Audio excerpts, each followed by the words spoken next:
1 தீமோத்தேயு 2ஆம் அதிகாரம். ஆண்டவருடைய வருகை சமீபித்து விட்டபடியால் அவருடைய வருகைக்கு நம்ம ஆயத்தமாக இருக்கணும். அப்போ ரகசிய வருகையில் நம்ம எடுத்துக்கொள்ளப்படணுமானா என்ன செய்யணும்? நிறைய சொல்லிக்கொண்டே நிறைய காரியமாக இல்லை, ஆண்டவரோடு இணைந்து வாழணும். உங்களை பரிசுத்தமாக காத்துக்கொள்வதில் கவனம் செலுத்தணும். அது முதலாவது. அப்புறம் நீங்கள் தேவ சித்தம் செய்கிறவங்களா இருக்கணும். எதை செய்தாலும் தேவ சித்தமாக உங்கள் விருப்பத்தை நிறைவேற்ற பிரயாசப்படாதங்க. அது முடிவு உங்களுக்கு ஆபத்தாய் மாறிவிடும். தேவ சித்தத்துக்கு உங்கள் விருப்பத்தை ஒப்பு கொடுங்க. தேவ சித்தம் நிறைவேறவங்க தான் பரலோகத்தில் ஆண்டவருடைய ராஜ்யத்திலே காணப்பட முடியும். அது மாத்திரம் இல்லை, நிலைத்திருக்கணும். பாடு வரும், உபத்திரம் வரும், நிந்தை வரும். நீங்கள் பார்க்குறீங்களா, எத்தனை பேர் வாட்ஸ்அப்பில் என்ன திட்டுறாங்க, இல்லாத பொருளாலாம் பேசி அப்படி இப்படி என்னென்னோ பேசுகிறாங்க. நான் ஒன்றும் கண்டுக்கிறதில்ல. ஆண்டவர் சொன்னார், அதெல்லாம் தூசி போல் உதறி போட்டு போயிட்டே இரு, உனக்கு கொடுத்த ஊழியத்தை செய். அதனால் இப்படி நீங்கள் பேச தான் செய்வாங்க, எழுத தான் செய்வாங்க, ஒன்றும் கண்டுக்காத. உன்னை நியாயந்திருக்க போகிறது எந்த மனுஷனும் இல்லை, எனக்கு முன்னால் தான் நீ நிற்கணும். அதனால் நான் சொல்லபடி செய்து கொண்டே இருந்ததுனால அதை பற்றி கவலைப்படுவதில்லை. அது மாதிரி ஊறி பண்ணாங்க, இவங்க திட்டாங்க, அவங்க திட்டாங்க, இப்படி எழுதுகிறாங்க, வாட்ஸ்அப்பில் அப்படி போடுறாங்க, இப்படி போடுறாங்க. எதுக்கு அதெல்லாம் பார்த்துக்கிட்டு வீணாக நேரத்தை செலவு பண்ணிக்கிட்டு அதெல்லாம் உதறி தள்ளிட்டு வசனத்தை பாருங்கள், ஆண்டவரை பாருங்கள். அவசியமில்லாதெல்லாம் வாட்ஸ்அப்பில் தேடி தேடி பார்க்காருங்க. அதில் பிசாசு நிறைய செய்திகளை, பொய்யான செய்திகளை பரப்புகிறான். சாத்தான் பொய்யனும் பொய்க்கு பிதாமாக இருக்கிறான். அதாவது பொய்யை உண்மை மாதிரி பேசுகிறவன் சாத்தான். அந்த மாதிரி அப்போ நாம் நம்புகிற மாதிரி தான் பேசுவான் சாத்தான். அது மாதிரி நிறைய செய்தியை பரப்பி விட்டு உங்களை குழப்புவது. அதனால் அதுக்கு போய் இதுக்கு நேரத்தை வீணாக்கி கொண்டு இருக்கிறீங்க. பிரயோஜனமானதை பாருங்கள். நானும் சில பார்ப்பேன், டெய்லி ஒரு செய்தி கேட்பேன். பிரதர் டிஜேஸ் அவங்க செய்தி இருக்குல்ல, அரை மணி நேரம் போடுவாங்க. தினம் ஒரு செய்தி நான் கேட்டுருவேன். ரொம்ப ஆறுதலாக ஆசீர்வாதம். எத்தனையோ ஊழியர்களுடைய செய்தியெல்லாம் இருக்குல்ல, அதை பாருங்கள். சும்மா வாட்ஸ்அப்பில் அவன் இந்த சொல்கிறான், இவன் இதை சொல்கிறான்னு குழப்பத்தை உண்டாக்கிடுவாங்க. பாருங்கள், பத்திரிகையில் 3வது அலை வருதுன்னு ஒருத்தர் சொல்கிறாங்க, குழந்தைகளை பாதிக்குன்னு ஒருத்தர் சொல்கிறாங்க. அடுத்த நாள் பேப்பரில் குழந்தைகளை பாதிக்காது அப்படின்னு சொல்கிறாங்க. ஆளுக்கு ஒன்று ஒவ்வொரு மாற்றி மாற்றி நம்மளை குழப்பிடுவாங்க. நீங்கள் எந்த செய்தியை கவலைப்படாமல் இயேசுவை பார்த்துக்கொள்ளுங்க, அவரில் நிலைத்திருங்க. அவ்வளோதான். என்னை சுற்றி என்ன நடந்தாலும் நீர் என்னோடு இருக்கிறீர், நான் உமக்குள்ளே இருக்கிறேன், நீங்கள் என்னை காத்துக்கொள்ளுவீங்க. என்ன நடந்தாலும் என்னை பாதுகாக்கிற தேவன் நீர், அவரில் நிலைத்திருங்க. அவரை விட்டு விலகாதபடி கவனமாக இருங்க. அவர் வரும்போது அவரில் நிலைச்சிருக்கிறவங்க தான் வருகையில் காணப்பட முடியும் என்று வேறு வசனம் சொல்லுது. அடுத்தது இயேசுவே சொன்னார், எப்பொழுதும் ஜெபம் பண்ணி விழித்திருங்க. வருகையில் நீங்கள் காணப்படணுமா, எப்பொழுதும் இது சொன்னவர் இயேசு. எப்பொழுதும் ஜெபம் பண்ணி விழிச்சிருங்க, அப்புறம் வருகையில் காணப்பட முடியும்னு சொன்னவர் இயேசு. அதை தான் நம்ம வேத புஸ்தகத்திலே பார்க்கிறோம். அதை வைத்து தான் அப்போ ஜெபம் நோக்கி எப்பொழுது எப்படி ஜெபிக்கிறது அதை பற்றி சில நாட்களாய் தியானித்து வருகிறோம்ல. ஜெபத்தில் பலவிதமானது இருக்குது இல்லை. நான் நேற்றைக்கு சொன்னேன், 4 விதமான அம்சங்கள் இருக்கிறார். 1 தீமோத்தேயு 2ஆம் அதிகாரம் பாருங்கள், 1ஆம் வசனம், நான் பிரதானமாய் சொல்லுகிற புத்தி என்னவெனில் எல்லா மனுஷருக்காகவும் விண்ணப்பங்கள், ஜெபங்கள், வேண்டுதல்கள், ஸ்தோத்திரங்களை பண்ண வேண்டும். 4 காரியம் சொல்லப்படுது. இதே தான் நீங்கள் பிலிப்பியர் 4:6 சொல்லப்படுகிறது. விண்ணப்பம், ஜெபம், ஸ்தோத்திரம், வேண்டுதல் என்பதாக. இப்போ 4 தனித்தனியான ஜெபத்தினுடைய 4 அம்சங்கள்.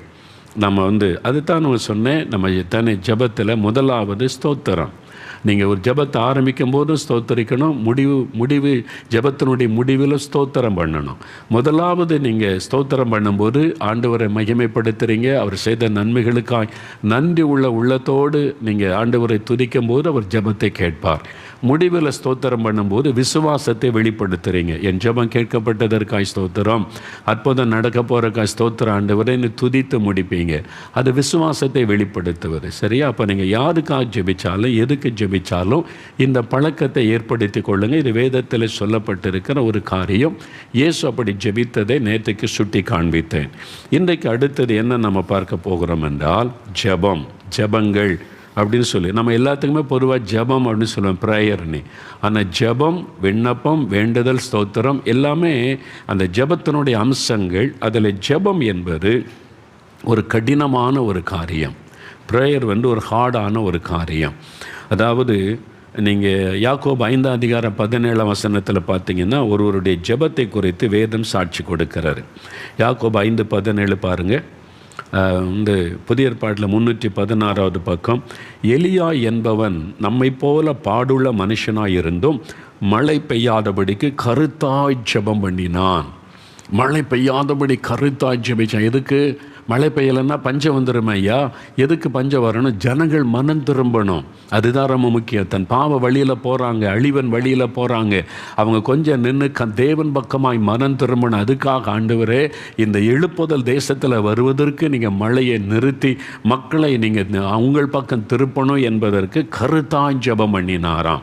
இப்போ ஜெபத்திற்கு ஒரு உதாரணமாக எலியா சொல்லப்படுகிறார். இப்போ அவருடைய ஜெபத்தில் இருந்து தான் நம்ம இன்றைக்கு தியானிக்க போகிறோம். நல்லா கவனிங்க.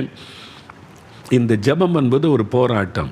ரோமர் 15:32 நான் ஜெபத்தில் போராடுகிறதை போல நீங்களும் போராடணும் அப்படின்னு பவுல் சொல்லுவதை நம்ம பார்க்கிறோம். இப்போது இந்த ஜெபம் என்பது என்னது அப்படின்னு கேட்டிங்கன்னா, ஒரு பிள்ளை தகப்பனிடத்தில் போய் உரிமையோடு அதிகாரத்தோடு வந்து கேட்டு பெற்றுக்கொள்வதைப் போல தேவனிடத்தில் போய் நான் உம்முடைய பிள்ளை வந்திருக்கிறேன், உம்முடைய மகன் வந்திருக்கிறேன், உம்முடைய மகள் வந்திருக்கிறேன், இதை செய்யுங்க ஆண்டவரேன்னு சொல்லி உரிமையோடு கேட்டு பெற்றுக்கொள்வது, பெற்றுக்கொள்ளும் வரைக்கும் போராடுவது, அதான் ஜெபம். ஒரு பிள்ளை தகப்பட்ட ஒன்று கேட்குது, அப்பா எனக்கு இது வேணும், எனக்கு லேப்டாப் வாங்கி கொடுங்க, இப்போ எனக்கு முடியலம்மா, எனக்கு கஷ்டம்னா டெய்லி ஞாபகப்படுத்திக்கிட்டு, அப்பா எப்போ எனக்கு வாங்கி தர போகிறீங்க? அது வந்து கெஞ்சார், அப்பா இறக்கம் காட்டுங்கப்பா, எனக்கு பிச்சை போடுங்க, வரீங்க லேப்டாப் போடுங்க அப்படி கேட்குமா? உரிமையாக கேட்கும். எப்பா எப்பப்போ எனக்கு வாங்கி தர போகிறீங்க அப்படின்னு கேட்கும். அப்போன்னா அப்பா வாங்கி தரப்பா, நீ மறந்துட்டேன். என்னப்பா எனக்கு என்னவே நினைக்காம நீங்கள் மறந்துட்டேன்றீங்க? நீங்கள் உங்கள் பிள்ளையை மறந்துட்டுன்னு என்ன அர்த்தம்? நான் படிக்கணும் இல்லை, எனக்கு வேணும் இல்லை. பிள்ளை கோபம் வந்து பாருங்கள், உரிமையாக கேட்கும், சண்டை போடும். அப்போ வந்து சரி வாங்கி தரேன்னு சிரிச்சுக்கிட்டே சொன்னாலும் நீங்கள் எப்போவுமே இப்படி தாப்பா எனக்கு வேணும், நாளைக்கு வேணும் அப்படிங்க. நாளைக்கு காத்திருக்கோம். தாப்பா ஆஃபீஸ் முடிஞ்சு வரும்போது கையிலன்னா திருப்பி கேட்கும், இன்றைக்கி நான் ஒரு அவசர வேலையாக போயிட்டு அர்ஜெண்டாக வந்துட்டேம்மா, அதனால் வாங்க முடியலன்னா திருப்பி கோவம் வரும். நீங்கள் என்றைக்கு அப்படியே சொல்கிறீங்கப்பா, என்றைக்கு தான் எனக்கு வாங்கி தருவீங்க? நான் இது இருந்தால் தான் நான் எனக்கு முடியும். அது போராடும் பாருங்கள், அது ஜெபம். கேட்டு பெற்றுக்கொள்ள வரை தாப்பட்டு அதை போராடி உரிமையாக பிச்சைக்கார மாதிரி கேட்காது. அப்பா பிச்சை போடுங்கப்பா, எனக்கு ஒரு லேப்டாப் தாங்க அப்படி கேட்காது, உரிமையாக கேட்கும். அப்பா உங்களுக்கு என்ன வாங்கி கொடுத்தா வாங்கி கொடுங்க, இல்லைனாலும் பரவாயில்ல. அப்படி இல்லை, வாங்கி தரணும், நான் படிக்கணும், எனக்கு வேணும், எனக்கு நீங்கள் வாங்கி தரணும், உரிமையாக போராடுது பாருங்கள், அதான் ஜெபம். அதான் விண்ணப்பத்துக்கு ஜெபத்துக்குள்ள வித்தியாசம். புரிஞ்சிடும் அவங்களுக்கு? நீங்கள் அதை விண்ணப்பத்தை பற்றி சொல்லும்போது உங்களுக்கு தெரிஞ்சிடும். ஜெபம் என்பது நம்முடைய உரிமையோட ஆண்டவரிடத்தில் போய் நம்முடைய அதிகாரத்தோட உரிமையோடு கேட்டு பெற்றுக்கொள்ளுவது, பெற்றுக்கொள்ளும் வரைக்கும் போராடுவது, அதான் ஜெபம். எனக்கு அதுக்கு எலியா தான் நல்ல உதாரணம். இங்கே பைபிளில் சொல்லியிருக்கல எலியாவுடைய ஜெபத்தை பற்றி. இந்த எலியாவை பற்றி எங்கே சொல்லியிருக்குன்னா 1 ராஜாக்கள் 17 அதிகாரம் எடுங்க, பைபிளில் திருப்பங்க பழைய ஏற்பாட்டில் 1 ராஜாக்கள் 17 அதிகாரத்தில் இந்த எலியா ஜெபித்த சில ஜெபங்கள் எழுதப்பட்டிருக்கிறது. அதில் 1-2 ஜெபத்தை சொல்கிறேன், அப்போ உங்களுக்கு விளங்கும். 1 ராஜாக்கள் 17 அதிகாரம் எடுங்க. இப்போ எலியா காலத்தில் பஞ்சம் வந்து விட்டது. ஆண்டவர் எலியா ஒரு தீர்க்கதரிசி, கர்த்தருடைய தீர்க்கதரிசி. நீ போய் சாரிபாத்தில் ஒரு விதவி வீட்டில் தங்கியிரு, ஒழிச்சு வச்சிருக்கிறார். லாக்டவுன் பீரியட், எலியாவுக்கு லாக்டவுன் பீரியட். நம்ம வந்து சில மாதம் லாக்டவுனுக்கே திணறோம்ல. அந்த நாட்கள் எத்தனை வருஷம் தெரியுமா? 3.5 வருஷம் லாக்டவுன். எலியா ஒளிஞ்சிருக்கிறார் ஒரே வீட்டுக்குள்ளே. நீங்கள் பார்த்தீங்கன்னா அந்த காலத்தில் இருந்து அந்த ஆண்டவரே சொல்கிறார், ஒழிச்சு கொண்டுரு, வெளியே வராத, நான் சொல்ல வரைக்கும் வராத. 1 மாதம் 2 மாதமாக 3.5 வருஷம். நீங்கள் பார்த்தீங்கன்னா 3.5 வருஷம் ஒரு வீட்டிலே இருக்கிறார். யோசித்து பாருங்கள், வெளியே போகாமல். வெளியே வந்தால் எலியாவை கொலை பண்ணிடுவான். அந்த ராஜா தேடிக்கிட்டு இருக்கிறான். நீங்கள் இரு, அவ்வளோதான், கர்த்தர் சொல்கிறார். அது மாதிரி ஆண்டவரே லாக்டவுனில் வச்சுருந்தார். அதை நம்ம பார்க்குறோம் பைபிளில். இப்போது அந்த வீட்டில் தங்கியிருந்த வீட்டில் அவருக்கு ஒரு இளம் பையன், அவன் இறந்துட்டான், வியாதிப்பட்டு மறிச்சிட்டான். அந்த விதவை வந்து அழுகிறா, என் ஒரே பையன் மறிச்சிட்டான், நீங்கள் ஒரு தேவ மனுஷன், ஐயோ நான் ஏதோ பாவம் செய்துட்டனோ, என் பாவத்தை உணர்த்து தான் நீங்கள் வந்துட்டீங்களோன்னு அழுகிறாள். அப்பொழுது எலியா என்ன பண்ணுறாரு, பிள்ளையை வாங்கிட்டு போய் மேல் வீட்டில் அவர் மாடியில் தங்கியிருக்கு. அப்போவே மாடி வீட்டில் இருந்திருக்கு. மாடி வீட்டில் அந்த பிள்ளையை கொண்டு போய் கட்டிலில் கிடத்திட்டு அவர் ஜெபிக்கிறார் பாருங்கள். 20-21 வசனம் நான் வாசிக்க பாருங்கள். பழைய ஏற்பாட்டில் 453 பக்கம் எடுங்க. ஜெபத்தை பற்றி தெளிவாக நீங்கள் அறிந்து கொள்ள முடியும். அவர் என்ன ஜெபிக்கிறார் பாருங்கள். என் தேவனாகிய கர்த்தாவே, ஓ லார்ட் மை காட், என் தேவனாகிய கர்த்தாவே, நான் தங்கியிருக்க இடம் கொடுத்த இந்த விதவியின் மகனை சாக பண்ணினதினால் அவளுக்கு துக்கம் வருவித்தீரோ என்று கர்த்தரை நோக்கி கூப்பிட்டு அந்த பிள்ளையின் மேல் 3 தரம் குப்பர விழுந்து, என் தேவனாகிய கர்த்தாவே, இந்த பிள்ளையின் ஆத்துமா அவனுக்குள் திரும்பி வர பண்ணும் என்று கர்த்தரை நோக்கி அவன் விண்ணப்பம் பண்ணினான். இல்லை பார்த்தீங்களா? முதல்ல என்ன சொல்ற? என் தேவனாகிய கர்த்தாவே. ரெண்டாவது சொல்றாரு, இந்த பிள்ளையின் ஆத்மாவை அவனுக்குள்ளே திரும்பி வர பண்ணும். அதான் ஜெபம். உரிமையோடு முதல்ல சொல்றாரு, you are my God O Lord, நீர் என்னுடைய தேவன், நான் உம்முடைய பிள்ளை, உம்முடைய தீர்க்கதரிசி, நீர் என்னுடைய தேவன். அவர் பாருங்க உரிமையோடு சொல்றார். ரெண்டாவது சொல்றாரு, இந்த பிள்ளையின் ஆத்மாவை திரும்பி வர பண்ணும். உமக்கு சித்தமானா இந்த பிள்ளையை திருப்பி கொடும். அதுதான் அது விண்ணப்பம். இங்க அதிகாரத்தோடு ஜெபிக்கிறார். பிள்ளையின் ஆத்மாவை திரும்பி வர பண்ணும், அப்படி ஜெபிக்கிறார் அதிகாரத்தோட. அப்போ உரிமையோட அதிகாரத்தோட தகப்பனிடத்தில் கேட்டு பெற்றுக்கொள்வது தான் ஜெபம். அது கொஞ்சம் கடினமாக பெற்றுக்கொள்ள வரைக்கும் போகிறேன். அவர் கொஞ்சம் அமைதியாக இருப்பார். கேட்கட்டும் பிள்ளை அப்படின்னு கொஞ்சம் அமைதியாக இருப்பார். என் பிள்ளை இன்றைக்கி தொந்தரவு பண்ணுது, நாளைக்கு கேட்கட்டும், கொஞ்ச நாள் என்னங்க வாங்கி கொடுங்கன்னு அம்மா சொன்னால் கூட அந்த பிள்ளை கேட்கட்டும். அது சண்டை போட்டால் நல்லா தானே இருக்குது. பிள்ளைகள் சண்டை போடுறது பெற்றோர் தகப்பனார் ரசிப்பார்ல. இந்த சின்ன பிள்ளை இப்போ என்னப்பா எனக்கு வாங்கி தர மாட்டேங்க, செய்ய மாட்டேங்கன்னா அதை பார்த்து தகப்பன் ரசிப்பார். கேட்கட்டும், கொஞ்சம் சண்டை போட்டோம், நான் வாங்கி தரேன். அதே மாதிரி தான் ஆண்டவரும் நம்முடைய தகப்பன். நம்ம போய் பிள்ளைகிட்ட ஒரு தகப்பன்கிட்ட பேசுகிற மாதிரி பேசுகிறேன். என்ன ஆண்டவரை நீங்கள் செய்யுங்க, இதை நான் தங்கியிருக்கேன் அந்த வீட்டில் விடையாண்டு நீங்கள் செஞ்சு தான் ஆகணும், இன்றைக்கி அந்த விதவையுடைய கண்ணீரை தொடச்சி தான் ஆகணும், செய்யுங்க. பார்த்தீங்களா? உரிமையோடும் அதிகாரத்தோடும் ஜெபிப்பேன். நீங்கள் ஆண்டோடைய பிள்ளை தானே, ரட்சிக்கப்பட்டவங்களாம் ஆண்டோடைய பிள்ளைகள். அப்போ நீங்கள் எப்படி ஆண்டோட பேசணும்? ஒவ்வொரு முறை போகும்போது பிச்சைக்கார மாதிரி ஆண்டவரே எனக்கு இறங்கும், எனக்கு இறங்கும், அப்படி போகக்கூடாது. மற்றவங்களுக்காக ஜெபிக்கும் போது, அவங்களுக்காக மன்றாடும்போது அது தனி ஜெபம். நீங்கள் இந்த மாதிரி ஜெபம் பண்ணும்போது உங்களுடைய காரியங்களை கேட்டு பெற்றுக்கொள்வது அதிகாரத்தோட உரிமையோடு கேட்டு பெற்றுக்கொள்ளணும். ரெண்டுக்குள்ள வித்தியாசம். அப்போ நீங்கள் தேவனுடைய பிள்ளையாக இருந்தால் தான் அதை செய்ய முடியும். பார்த்தீங்களா? உரிமையோடு ஜெபம் செய்வார். அப்போ அடுத்த வசனம் பாருங்கள், 22. கர்த்தர் எலியாவின் சத்தத்தை கேட்டார். வசனம், கர்த்தர் எலியாவின் சத்தத்தை கேட்டார், பிள்ளையனுடைய ஆத்மா அவனுக்குள் திரும்பி வந்து செத்த குழந்தை உயிரோடு எழும்பிட்டேன். எலியாவின் சத்தத்தை கேட்டார். அப்போ பரலோகத்தில் எலியா சத்தம் துணிக்கிறது. நம்ம ஜெபம் எப்படி நடக்கிறது பாருங்களேன், எப்படி அந்த ஜெபத்துக்கு பரலோகத்துக்கு போகுது, எப்படி பதில் வருதுன்னு. சகோதரர் டிஜே தினகரன் இருக்காங்கல்ல, உங்களுக்கு தெரியும். அந்த தெய்வ மனிதர் கர்த்தருக்காக ஒரு மகிமையான ஊழியத்தை செய்து அவங்க பரலோக ராஜ்யத்தில் போயிட்டாங்க. அவங்கள மிஸ் பண்ணது எனக்கு இன்றைக்கு வரைக்கும் அவங்கள நினச்சி நான் ரொம்ப ஃபீல் பண்ணுவேன். நான் நல்ல ஒரு தகப்பனாக இருந்து நிறைய காரியம் எனக்கு சொல்லி கொடுத்துருக்குறாங்க. அவங்களுடைய அனுபவத்தில் நிறைய அனுபவங்கள் நீங்கள் பார்த்தீங்கன்னா ஆச்சரியமாக இருக்கும். ஒரு சமயம் சென்னையில் அவங்க இருக்கும்போது ஒரு ஊழியக்காரர் அவர் வியாதிப்பட்டு ஆஸ்பத்திரியில் சேர்க்கப்பட்டார். கோமாவில் ஆயிட்டார். அவர் மயக்க நிலைமை, கோமா ஸ்டேஜுக்கு போயிட்டார். அவருடைய சகோதரரும் ஒரு ஊழியக்காரர். அவருடைய டாக்டர் சொல்லிட்டாங்க, உங்களுடைய பிரதர் கோமாவுக்கு போயிட்டாங்க, அது எப்போ கோமாவிலேருந்து வெளியே வருவாங்க தெரியாது, ஒருவேளை அப்படி வராமலேயே அவங்க மரித்து போகிறதுக்கும் வாய்ப்பு இருக்கிறாரு. என்ன சார், நாங்கள் கண்காணிச்சிக்கிட்டே இருக்கோம், எல்லாம் மானிட்டரில் அங்கங்கே பார்த்துக்கிட்டு இருக்கிறோம், அதனால் நார்மல் ஆகலை, சில நாளாய் கோமாவில் இருக்கிறாங்க, திரும்பி கோமாவிலேருந்து வெளிவரது சில சமயம் அப்படியே போயிடலாம், அது எப்போ வருவாங்க தெரியாதுன்ட்டாங்க. இவர் பிரதர் தினகரன் பிரதருக்கு ஃபோன் பண்ணி பேசினாங்க. அவங்க பழக்கமானவங்க, தெரிஞ்சவங்க. இந்த மாதிரி அவங்க ஆஸ்பத்திரியில் ஆபத்தான நிலைமையில் இருக்கிறாங்க, நீங்கள் ஜெபிக்க முடியுமான்னு. நான் வரேன்னு சொல்லிவிட்டு ஒரு நாள் பிரதர் சாயங்காலம் போனாங்க ஆஸ்பத்திரிக்கு. அது இன்டென்சிவ் கேரில் வச்சுருக்கிறாங்க, யாரையும் அதிகம் உள்ளே விட மாட்டாங்க.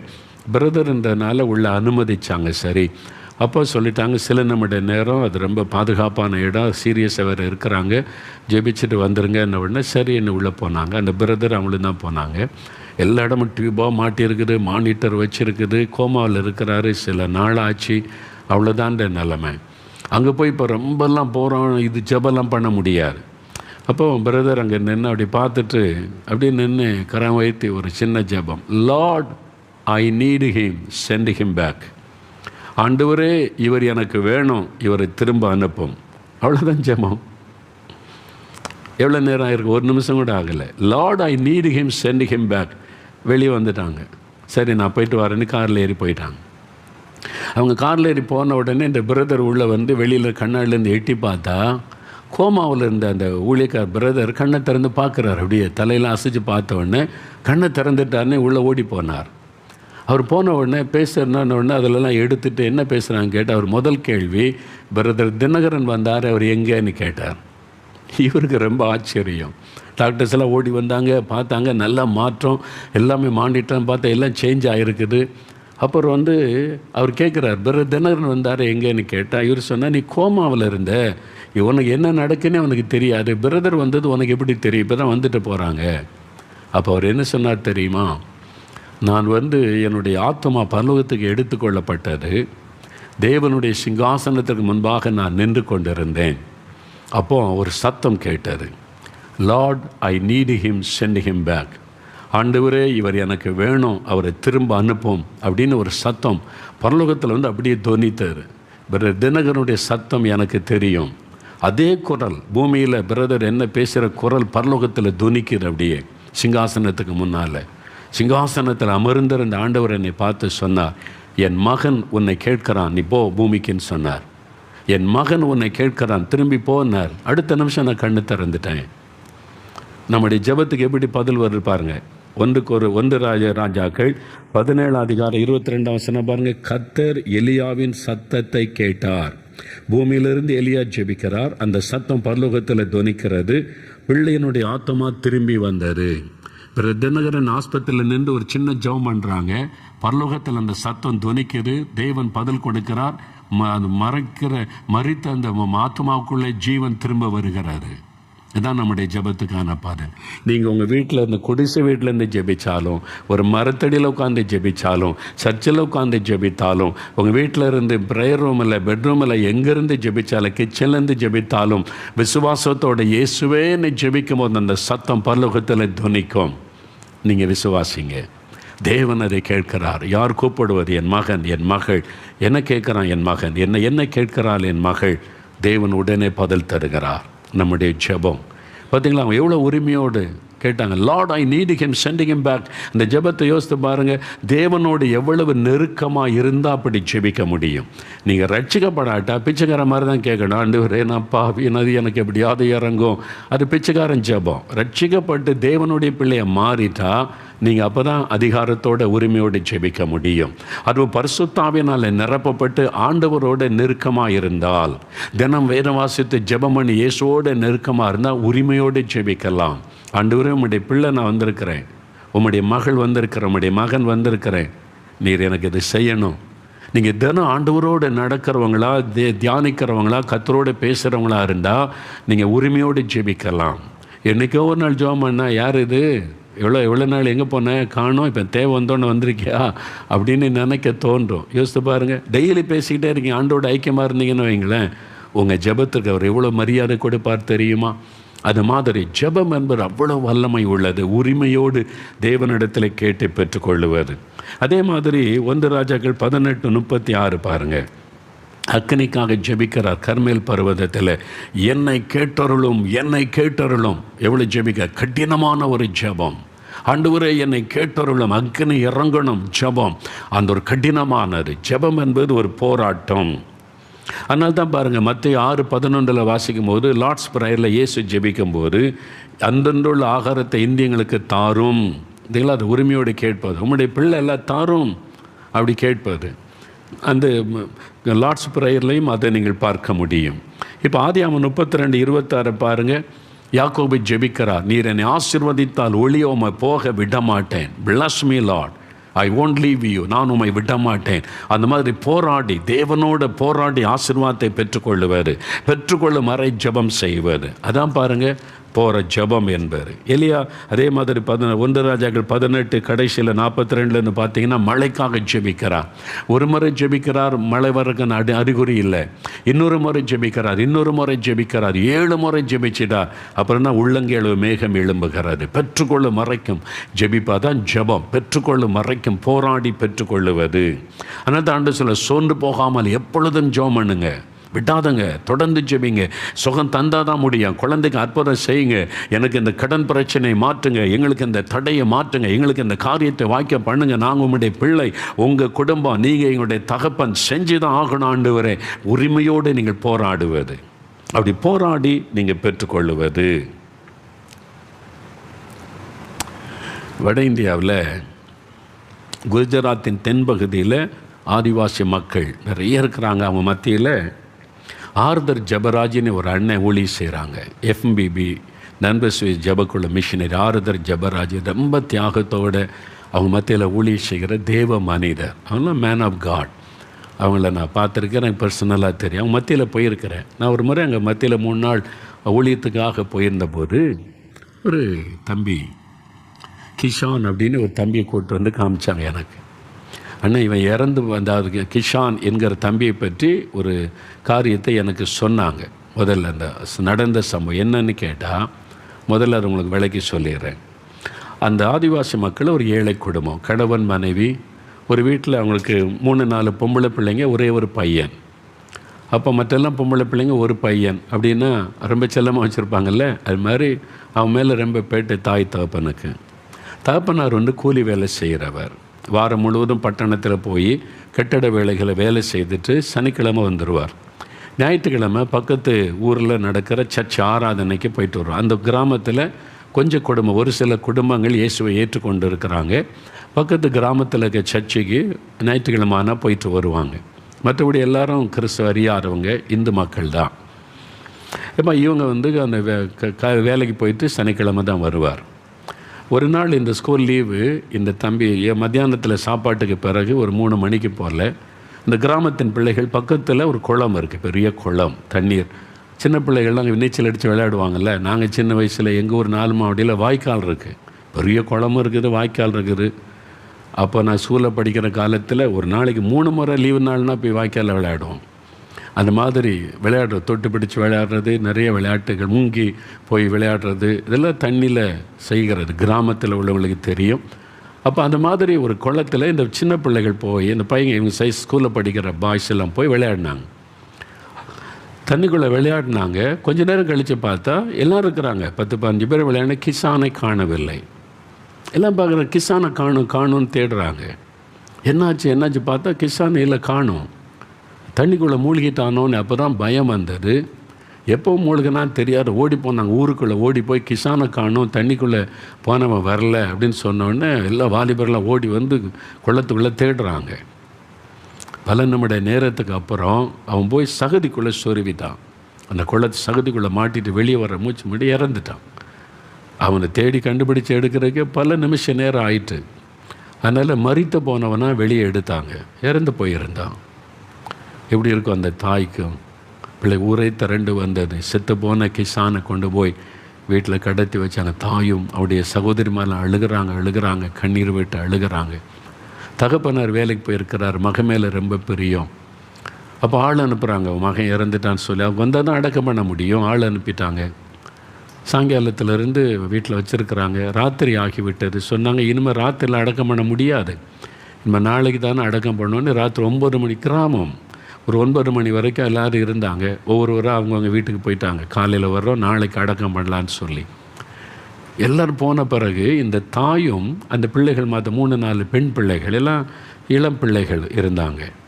திடீர்னு இந்த தாய்க்குள்ளே எல்லாம் போன பிறகு தான் நம்ம வந்து அழுதுகிட்டே இருப்போம். கொஞ்சம் அமைதியாக தனியாக விடும்போது தான் யோசனை வரும்ல. அந்த நேரத்தில் அவங்களுக்குள்ள உள்ளத்தில் ஒரு ஏவுதல் வந்தது. லாசரு மரித்து 4 நாள் கழித்து இயேசு உயிரோடு எழுப்பினார். யோவான் 11ஆம் அதிகாரத்தில் எழுதியிருக்குல்ல. இதை பிரசங்கத்தை அவங்க கேட்டிருக்கிறாங்க. மிஷினரி பிரசங்கம் சர்ச்சுக்கெல்லாம் போகிறாங்கல்ல. இயேசு மரித்து போன லாசருவை 4 நாள் கழித்து உயிரோடு எழுப்பினார். இந்த தாய்க்குள்ள ஒரு விசுவாசம் வந்து, ஏன் என் கிஷானை ஆண்டவர் எழுப்பக்கூடாது? அப்போ உடனே அவங்க பிள்ளைகிட்ட சொன்னாங்க, நம்முடைய கிஷானை இயேசு உயிரோடு எழுப்ப முடியும். லாசருவை 4 நாள் கழித்து உயிரோடு எழுப்பினா ஏன் நம்ம கிஷானை அவர் எழுப்பக்கூடாது? அவர் வல்லமை உள்ளவர், நம்ம ஜெபம் பண்ணலான்னு சொல்லி இந்த பிள்ளைகள், தாயும் பிள்ளைகளும் முழங்கால் படிட்டாங்க பிணத்தை சுற்றிலும். அவன் சாயங்காலமே இறந்துட்டான் 3-4 மணிக்கு. இப்போ 9 மணிக்கு மேலே ஆயிற்று. 5-6 மணி நேரம் கடந்து விட்டது.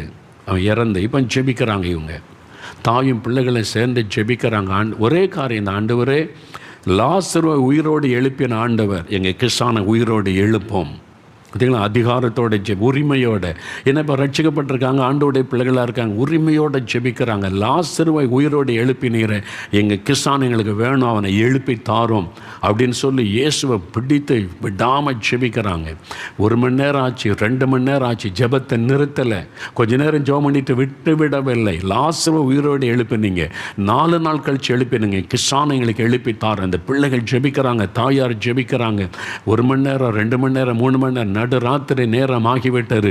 இவங்க ஜெபத்தை விடலை, விடாப்படியாக ஜெபிக்கிறாங்க, போராடுறாங்க ஜெபத்தில். கிசான் எங்களுக்கு வேணும், அவனை உயிரோடு எழுப்பி தாரும். நடு ராத்திரி நேரம் கடந்து விட்டார். திடீரென்று செருமி கொண்டு அவன் எழும்பி உட்கார்ந்தான். எப்படி இருக்கும் யோசித்து பாருங்க. சாயங்காலத்தில் மரித்து போன நடுராத்தில் கிட்டத்தட்ட 7-8 மணி நேரம் கழித்து அவன் உயிரோடு எழும்பி உட்கார்றான்.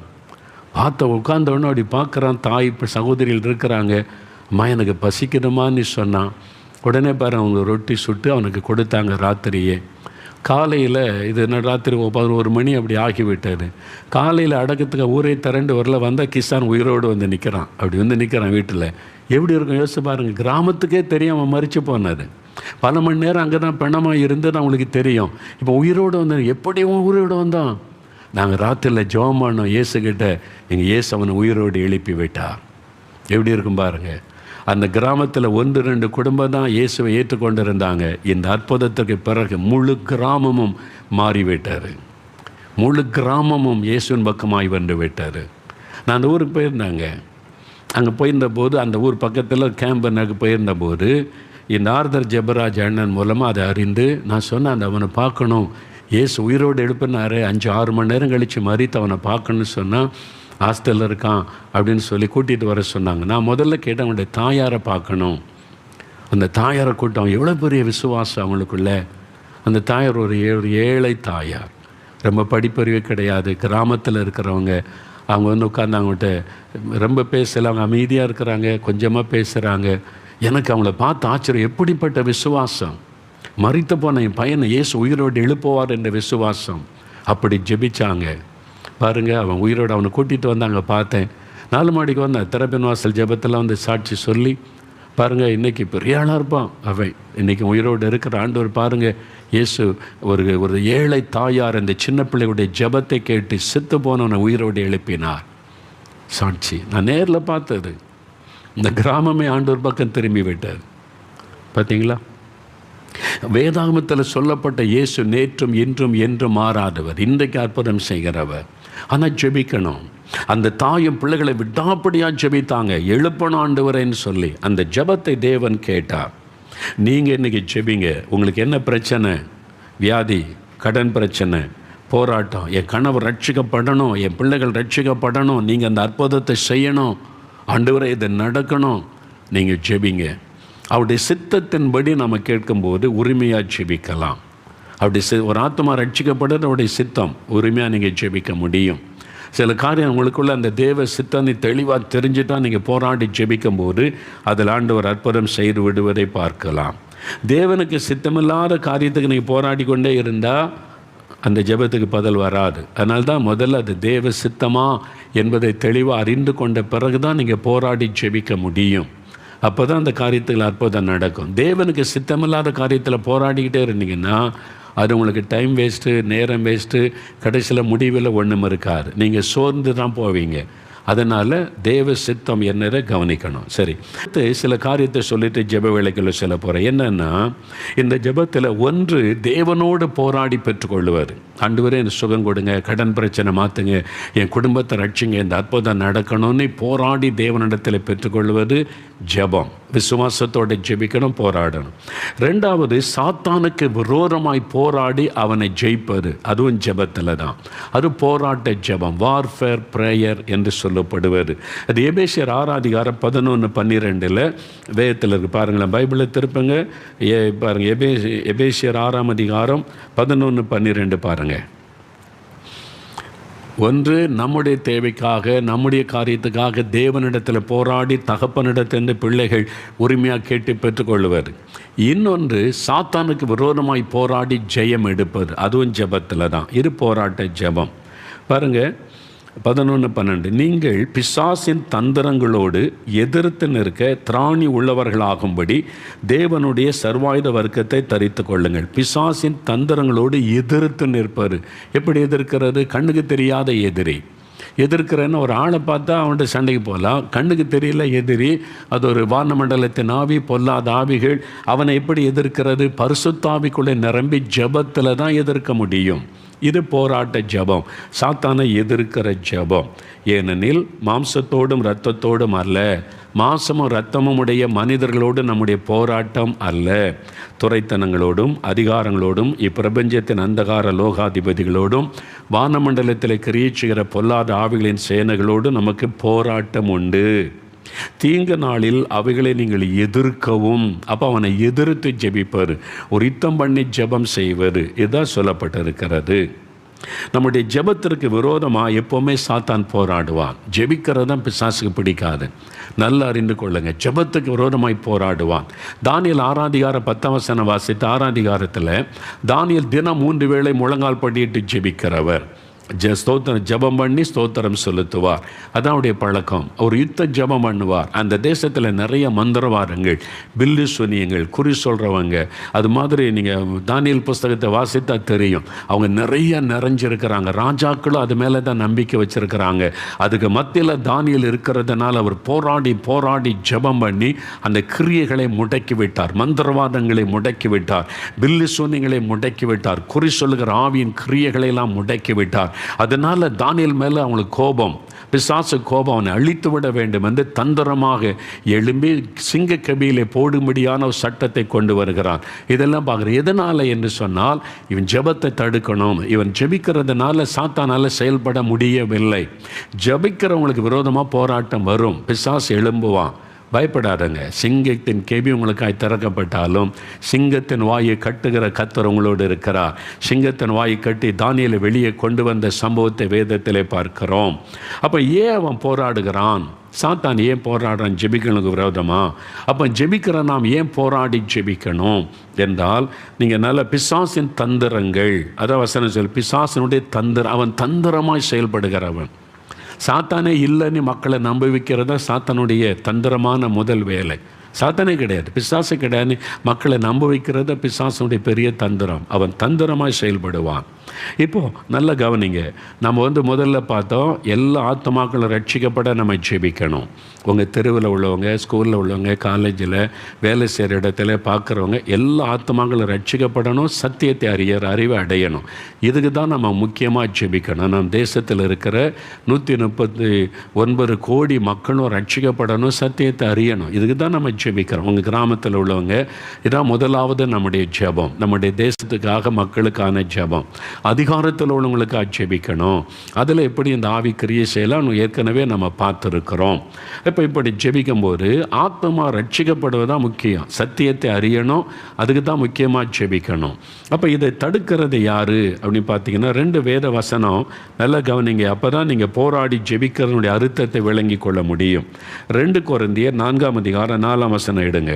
2 கொரிந்தியர் 4:4 247 பக்கம் புதிய ஏற்பாட்டில், தேவனுடைய சாயலாய் இருக்கிற கிறிஸ்துவின் மகிமையான சுவிசேஷத்தின் ஒளி அவிசுவாசிகளாகிய அவர்களுக்கு பிரகாசமாய் இராதபடிக்கு இப்பிரபஞ்சத்தின் தேவனானவன் அவர்களுடைய மனதை குருடாக்கினான். இல்லை, ஒரு ஆத்மாவை ரட்சிக்கப்படணும், சத்தியத்தை அறியணும்னு நீங்கள் ஜெபிக்கிறீங்க. அவங்க ரட்சிக்கப்பட மாட்டேங்கிறாங்க, இயேசு ஏற்றுக்கொள்ள மாட்டேங்கிறாங்க, சொன்னாலும் கேட்க மாட்டேங்கிறாங்க. சுவிசேஷம் என்கிற ஒளி அவருடைய மனதிலே பிரகாசமாக இராதபடிக்கு சாத்தான் அவருடைய மனதை குருடாக்கினான். அவருடைய மனதை சாத்தான் குருடாக்கி விட்டான். இப்போ ஒரு ஆளுக்கு கண்ணு தெரியலன்னு வைங்களேன், கண்ணு தெரியாத ஒரு ஆள்கிட்ட போய் நீங்கள் கையில் செய்யலை காங்க 2 5 காமிக்கிறேன்னா அவனுக்கு ஒன்றும் தெரியும், அப்படியே இருப்பாங்க. அவ்வளோதான், ரியாக்ஷனே காட்ட மாட்டாங்க. ஏன்னா அவங்களுக்கு கண்ணு தெரியாது. கண்ணு திறக்கப்பட்டால் நீங்கள் செய்கை காமிக்கிறத அவங்க பார்க்க முடியும். அதே மாதிரி சாத்தான் மனக்கண்ணை குருடாக்கிட்டா, இயேசு உங்களை நேசிக்கிறாரு, உங்களுடைய பாவத்தை மன்னிப்பார், பாவத்தை இந்த விடுதலை தருவார், சமாதானம் தருவார், பரலோக பாக்கியம் தருவார்னு சொன்னாலும் அவங்களுக்கு மனக்கண் குருடாய் போச்சு இல்லை, கேட்கவே மாட்டாங்க. அவங்க வேறு ஏதோ சம்மந்தம்லாம் பேசுவாங்க. நம்ம ஆண்டவரை பற்றி பேசினா அவங்க மதத்தை பற்றி பேசுவாங்க, ஜாதியை பற்றி பேசுவாங்க. நான் ஜாதி பற்றி மதத்தை பற்றி பேசலையே, உங்களை ரட்சிக்கிற ஆண்டவரை பற்றி பேசுகிறேன்னு அதெல்லாம் எனக்கு தெரியாது அப்படி பேசுவாங்க. ஏன்னா அவங்க என்ன தான் சொன்னாலும் அவருடைய மனக்கண் குருடாக்கப்பட்டு இருக்கிறது. அந்த மனக்கண் திறக்கப்பட்டாதான் இந்த சுவிசேஷத்தின் ஒளி போய் ரட்சிக்கப்படுவாங்க. அப்போ என்ன பண்ணணும்? மனக்கண்ணை குருடாக்குறது யார்? சாத்தான். அப்போ நீங்கள் ஜெபிக்கணும். அதுதான் போராட்ட ஜெபம். இந்த ஆத்மா ரட்சிக்கக்கூடாதபடி மனக்கண்ணை குருடாக்குற பிசாசை நான் இயேசுவின் நாமத்தில் கடிந்து கொள்ளுகிறேன்.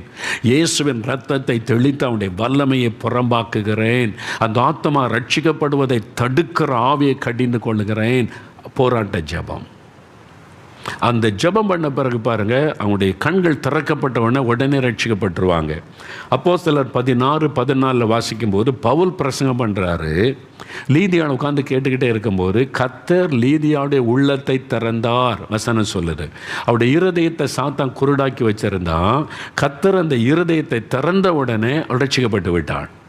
அப்போ யாராக இருந்தாலும் ஏன் அவங்க ரட்சிக்கப்பட மாட்டேங்கிறாங்க? ஏன் இந்த சத்தியத்தை அறிந்தும் இயேசுக்கு ஒப்பு கொடுக்க மாட்டேங்கிறாங்கன்னா, சாத்தான் மனக்கண்ணை குருடாக்கிட்டான். உங்கள் வீட்டில் உங்கள் கணவர் ரட்சிக்கப்படல, பிள்ளைகள் ரட்சிக்கப்படல, அண்ணன் ரட்சிக்கப்படல, இந்த தெருவில் உள்ளவங்கள் அப்படி இருக்காங்கன்னா சாத்தான் அவருடைய மனக்கண்ணை குருடாக்கி இருக்கிறான். இவங்க ரட்சிக்கப்பட்டு விடக்கூடாது, இதே பாவத்தில் வாழ்ந்து தவறான நம்பிக்கையில் வாழ்ந்த நரகத்துக்குள்ளே என் கூட வரணும்னு சாத்தான் தடுக்கிறான். அப்போ நீங்கள் அந்த சமயத்தில் ஜெபிக்கணும். இயேசுவின் நாமத்தினால இயேசுவின் ரத்தத்தை தெளித்து அந்த சத்துருவின் கிரியை அழிக்கப்பட, ரட்சிப்பை தடுக்கிற ஆவி அழிக்கப்பட ஜெபிச்சிங்கன்னா அவருடைய மனக்கண் திறக்கப்படும். அப்போ ஒரு ஆத்மா ரட்சிக்கப்படணுமானா இந்த போராட்ட ஜெபம் அவசியம். இன்னொரு வசனம் வாஸ்தரி ஜெபிக்க போகிறோம். 2 தீமோத்தேயு 2ஆம் அதிகாரம் 2 தீமோத்தேயு 2ஆம் அதிகாரம் எடுங்க, 25-26 வசனம். இந்த சாத்தான் முதல்ல மனக்கண்ணை குருடாக்குறார். ரெண்டாவது என்ன பண்ணுறான் பாருங்கள், 25-26. 2 தீமோத்தேயு 2:25-26. எதிர் பேசுகிறவர்கள் சத்தியத்தை அறியும்படி தேவன் அவர்களுக்கு மனம் திரும்புதலை அளிக்கத்தக்கதாக. ஒரு ஆத்மா மனம் திரும்பணுமானா அந்த ஆத்மா மனம் திரும்புவதற்கு நம்ம கருத்தா ஜெபிக்கணும். அவங்க மனம் திரும்பி ரட்சிக்கப்பட்டு விடாதபடி சாத்தான் தடுத்துக்கிட்டே இருப்பான். அதுக்கு என்னென்ன பண்ணுறான் பாருங்கள். 26ஆம் வசனத்தில் பிசாசனுடைய இச்சையின்படி செய்ய அவனால் பிடிபட்டிருக்கிற அவர்கள் மறுபடியும் மயக்கம் தெளிந்து அவன் கண்ணிக்கு நீங்கத்தக்கதாக சாந்தமாய் அவர்களுக்கு உபதேசிக்க வேண்டும். அப்போ பாருங்களேன், 2 கொரிந்தியர் 2:4 மனக்கண்ணை சாத்தான் குருடாக்குகிறான். இந்த இடத்துல 3 காரியத்தை பவுல் எழுதுகிறார். 1, சாத்தான் அடிமைப்படுத்துகிறான். பாருங்கள், பிசாசனுடைய இச்சையின்படி செய்ய அவனால் பிடிபட்டிருக்கிறவர்கள், சாத்தானால் அடிமைப்படுத்தப்பட்டிருக்கிறவங்க, அந்த அடிமைத்தனத்திலிருந்து விடுதலை அடையணும். ஆண்டவரே சாத்தானின் அடிமைத்தனத்தின் விடுதலை அடையணும். அப்போ தான் அவங்க மனம் திரும்பி ரட்சிக்கப்பட முடியும். அந்த விடுதலைக்காக ஜெபிக்கணும். அடுத்தது பாருங்கள், மயக்கம் தெளிந்து மயக்கி வச்சிருக்கிறான் சாத்தான் சிலரை.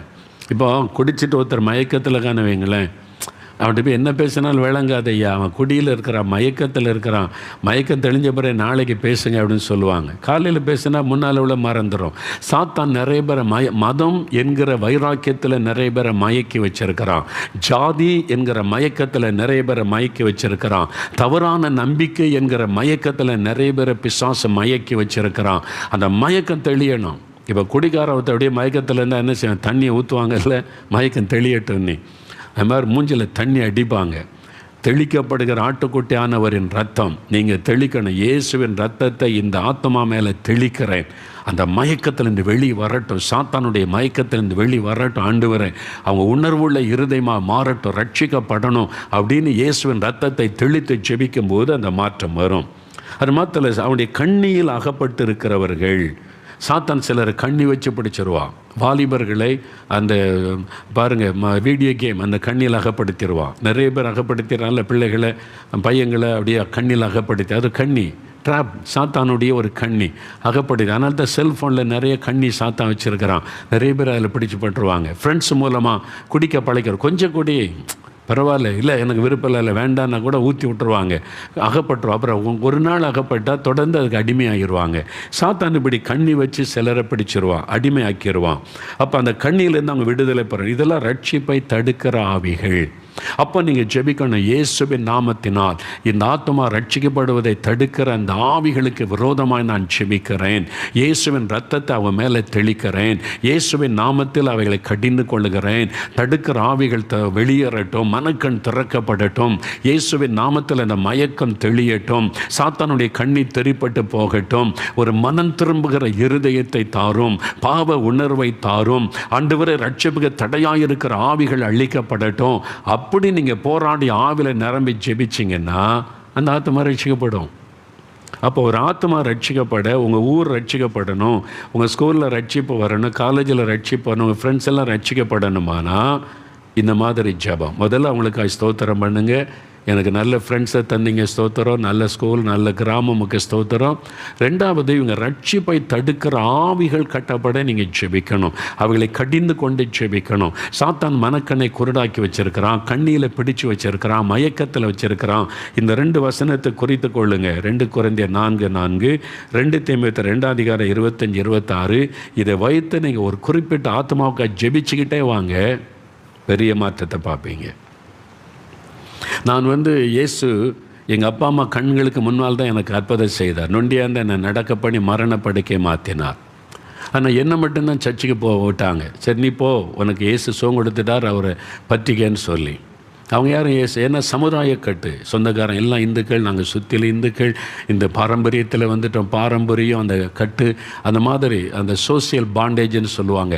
அதனால என்னை மட்டும்தான் சர்ச்சுக்கு அனுப்பினாங்க. இவ்வளோ பெரிய அற்புதம் நடந்து கண்ணால் பார்த்த பிறகும் சாத்தான் எப்படி ரட்சிப்பை தடுக்கிறான் பாரு. நான் ரட்சிக்கப்பட்ட உடனே என் ஃபேமிலிக்காக ஜெபிக்க ஆரம்பித்தேன். அவங்களும் ரட்சிக்கப்பட்ட ஆண்டவரே, பரலோகத்தை இழந்துடக்கூடாதேன்னு சொல்லி நான் அபிஷேகம் பெற்று ஊழியத்துக்கெலாம் வந்துட்டேன். ஊழியத்துக்கு ஊழியம் செய்ய ஆரம்பிச்சிட்டேன். 4 மாடிக்கு வந்துட்டேன். எங்கள் வீட்டில் தங்கி இருக்கிறேன், ஒரே வீட்டில். நான் மட்டும், எனக்கு ஒரு தனி ரூம், அங்கே நான் ஜெபம் பண்ணுவேன். பக்கத்து ரூமில் அவங்க பூஜைலாம் பண்ணுவாங்க, கோயில் வீடுன்னு இருக்கும். நான் ஒரு காலத்தில் அதை செய்கிறேன், என் பேரண்ட்ஸ் செய்வாங்க. ஒரு நாள் அவங்கள்ட்ட போய் இது அப்படி இப்படி என் சொந்த பெற்றோட நான் சொன்னதில்லை. இது இது தப்பு, பேய் பிசாசு நான் பேசினதே கிடையாது. அது அவங்களுடைய நம்பிக்கை, அதில் இருக்கிறாங்க. நான் எனக்கு ஜெபிக்கிற இடங்கள் தான் நான் ஜெபிக்கிறேன். ஆனால் அவங்களுடைய ஆத்மாவுக்காக ஜெபிச்சுக்கிட்டே இந்த ரட்சிக்கப்படணும் அப்படின்னு ஜெபித்து கொண்டே இருந்தேன். நான் அப்படி ராத்திரியில் ஜெபம் பண்ணுவேன், குடும்பம் ரட்சிக்க பண்ணுவேன். எங்கள் அம்மா அப்பா அவங்கெல்லாம் பரலோக பாக்கியத்தை பெறணுமேனு ஜெபிச்சா ஒரு பொல்லாத ஆவி நிற்கும். அது சொல்லும், நான் எத்தனை பரம்பரையாக இந்த குடும்பத்தையே நான் ஆளுகை செய்து கொண்டு வர்றேன், இவங்களை என்னுடைய ஆளுகைக்குள்ளே நான் வச்சுருக்கிறேன், இப்போ என்ன சொல்கிறியே, என்னை விரட்டுறேன்னு சொல்லுது. அப்போ தான் எனக்கு தெரிந்தது, இந்த ஆவி தான் ரட்சிப்பை தடுக்கிற ஆவி. தவறான நம்பிக்கைக்குள்ளே கட்டி வச்சு இவங்க ரட்சிக்கப்பட்டக்கூடாதுன்னு அந்த ஆவி போராடுது. அந்த ஆவியை எதிர்த்து நான் ஜெபிக்க ஆரம்பித்தேன். என்ன அது சில தலைமுறையாக இருக்குல்ல, அது வீட்டில் சில தலைமுறையாக இருக்குதில்ல, அப்படியே அடிமையாக்கி வச்சுருக்கல, அதை செய் இதை செய்யன்னு பாவத்தை விட்டு மட்டும் மனம் திரும்ப சொல்லாது, மற்ற எல்லாத்தையும் செய்ய வைக்கும் பிசாசு. அது மாதிரி வச்சுருக்கல. அதனால் நான் ஒவ்வொரு நாள் இரவும் போராடி ஜெபிச்சேன், உபவாசம் பண்ணி சில மாதங்கள் போராடினேன். அந்த ஆவி எங்கள் குடும்ப ரட்சிப்பை தடுக்கிற ஆவி, எங்கள் அப்பா அம்மாவுடைய ரட்சிப்பை தடுக்கிற ஆவியனை எதிர்த்து ஜெபித்தேன். ஒரு நாள் அந்த ஆவியனுடைய கிரியை அழிக்கப்பட்டதை ஆவியானவர் காண்பித்தார். சில காரியங்களை நம்ம போராடணும் ஜெபத்தில். அந்த கிரியை அழிக்கப்பட்ட பிறகு எங்கள் வீட்டுக்குள்ளே மாற்ற என்ன தெரியும், எங்கள் அம்மா பைபிள் வாசிக்கிறாங்க. நான் ஒன்றும் சொல்லலை அவங்கள்ட்ட, நீங்கள் பைபிள் வாசிங்க, ரட்சிக்கப்படணும், இதெல்லாம் விட்டுருங்கன்னு சொன்னதே கிடையாது. அவங்க பைபிள் வாசிக்கிறாங்க. நான் பார்க்குறேன், அவங்க இயேசுக்கு ஒப்பு கொடுத்துட்டா, நான் சர்ச்சுக்கு வர்றேன், அவங்களே வர்றாங்க. பெரிய மாற்றம். அவங்க ரட்சிக்கப்பட்டாங்க, பைபிள் வாசி ஜெபிக்க ஆரம்பித்தாங்க. எங்கள் அப்பா ஒரு நாள் வர்றாங்க, நம்ம எல்லாம் இந்த இயேசுவை ஏற்றுக்கொள்வோம். அவங்களுக்குள்ள மாற்றம். என்னுடைய பாட்டி ராமாயண மகாபாரத கதை அவங்க தான் எனக்கு சொல்லி சொல்லி பக்தியாக வளர்த்தாங்க. அவங்க ரட்சிக்கப்படணும்னு எனக்கு ரொம்ப ஆசை, என்னை பக்தியாக வளர்த்தாங்க.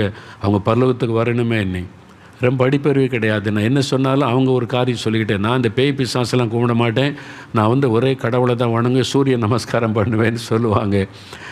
நான் தான் உன்னை பக்தியாக வளர்த்தேன்னு எனக்கே சொல்கிறியாம்பாங்க.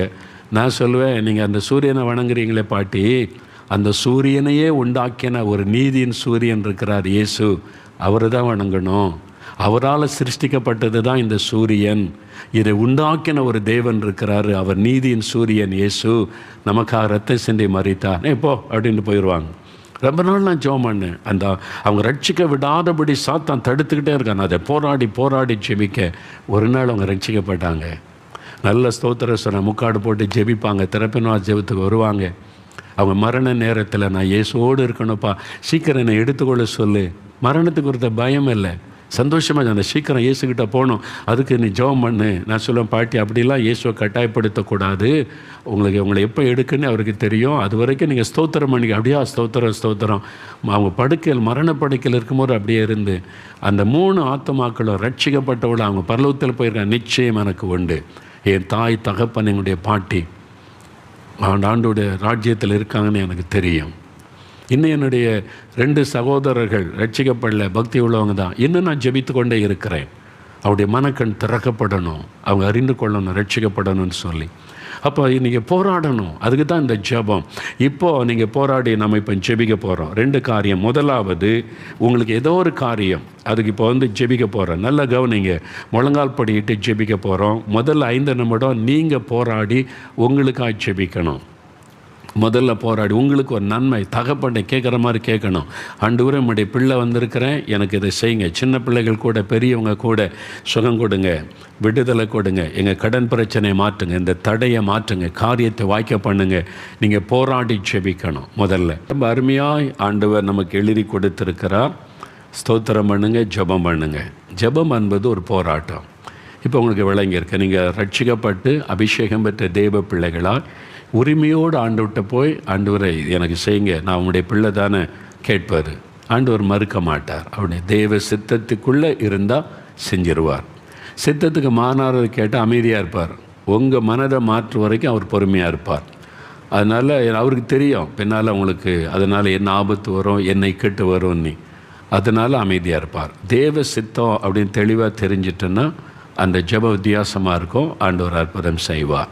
ஆனால் நீங்கள் உரிமையோடு கேட்டு பெறணுமான ஆண்டவரோடு உங்களுடைய ஐக்கியம் சரியாக இருக்கணும். என்றைக்கோ ஒரு நாள் ஜெபிக்கிறது, தேவை வந்தால் மட்டும் போகிறது, அப்படி இல்லை. எப்பவும் ஆண்டவரோட ஃபெலோஷிப்பில் இருக்கிறவங்க தான் உரிமையோடு கேட்டு பெற முடியும். தினம் நீங்கள் காலையில் எழும்பி வேதத்தை தியானித்து அவரோடு பேசுகிறத விட்டு விடாதங்க ஜெபத்தை. அப்புறம் நல்ல ஸ்தோத்திரம் பண்ணுங்க. முதல்ல துதிங்க, அப்புறம் இந்த மாதிரி ஜெபம். அடுத்தது மன்றாடுவது, அது வேண்டுதல் செய்வது, மன்றாடுவது. அதை பற்றி அடுத்த வாரத்தில் தியானிப்போம். ஆத்ம ரட்சிப்புக்காக மன்றாடுவது ஒரு பகுதி தான். இது ஆத்ம ரட்சிப்புக்காக போராடுவது என்பது அந்த ரட்சிப்பை தடுக்கிற ஆவிகள் விலகும்படி போராடுவது. அடுத்தது ஆத்மாக்கள் ரட்சிக்கப்பட மன்றாடி ஜெபிப்பது, அதுதான் வேண்டுதல். விண்ணப்பம் என்பது அது தேவ சித்தத்துக்கு ஒப்பு கொடுத்து ஜெபிக்கிற ஒரு காரியம். அடுத்து